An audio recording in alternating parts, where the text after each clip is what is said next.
wafdi ballaaran oo hogaaminaya wasiirka wasaaradda waxbarashada tacliinta sare ee Puntland ayna weheliyaan wasiirka wasaaradda haweenka iyo arrimaha qoyska iyo xubno kamid ah xildhibaanada baarlamaanka Puntland ayaa soo gaaray magaalada Buuhoodle ayagoona ka soo kicitimay magaalada Garowe ee caasimadda Puntland. wafdidan ayaa duleedka magaalada Buuhoodle waxaa ku soo dhaweeyay maamulka degmada ka gobolka odayaasha waxgaradka iyo bulshada qaybaheeda kala duwan iyo bahda waxbarashada iyo ciidamada kala duwan ee Puntland ee ku sugan magaalada Buuhoodle. waxaana ugu horeyntii soo dhaweynta wafdida ka hadlay gudoomiyaha golaha deegaanka ee degmada Buuhoodle Maxamuud Axmed Shire iyo gudoomiyaha gobolka Cayn ee Puntland Cabdifataax Ciise Maxamed. ugu horeeyay wasiirka waxbarashada iyo wafdiga ballaaran xubnaha golaha wakiilada ee dowladda Puntland mas'uuliyiinta kale ee heer gobol iyo heer degmo halkan ku sugan. waxaan sharaf noo ah galabteena degmada Buuhoodle xarunta gobolka Cayn ku soo dhaweyno wafdi ballaaran oo ka kooban wasiiro xildhibaano iyo mas'uuliyiin kale oo dawladeedba inaan halkan ku soo dhaweyno. aad iyo aad baan ugu mahad celinaynaa, runtii sharaf bay noo tahay, aad baan ugu faraxsanahay imaanshihiina iyo waxa kale leeyahay waqtiga dheer ee aad soo bixiseen iyo safarka aad soo gasheen oo noogna inuu dalxiis ahayn ee uu yahay safar shaqo masaafada inta laga soo marteen.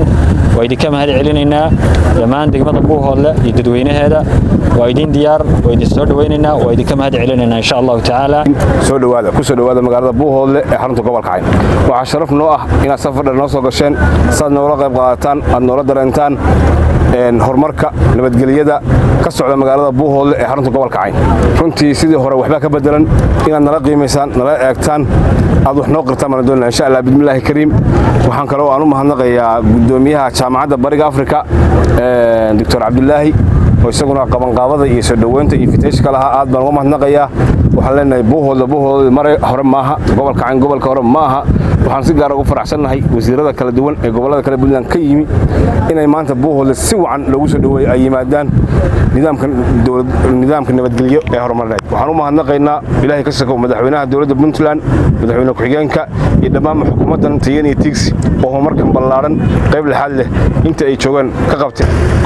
waxaana ugu dambeyntii halkaasi wada jir uga hadlay uga mahad celiyay bulshadii ku soo dhaweysay magaalada Buuhoodle wasiirka wasaaradda haweenka iyo arrimaha qoyska iyo waliba sidoo kale wasiirka wasaaradda waxbarashada ee Puntland. aniga wasiir ahaan wasiirka wasaaradda haweenka iyo horumarinta qoyska safarkii ugu horeeyay oo aan u soo baxo oo aan ku booqanayay gobolada Puntland waxaan ka bilaabay degmada Buuhoodle.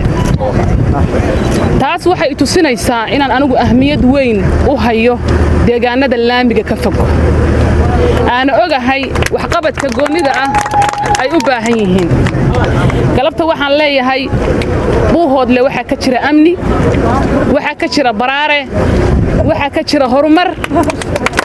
waxaana soo dhaweeyay dad sharaf leh, qiimo leh, gob ah in loo yimaado iyo in loo hoydaba mudan. soo dhaweynta aadna soo dhaweyseen waxaan ballan ku qaadayaa inaad waxqabadkeeda heshaan.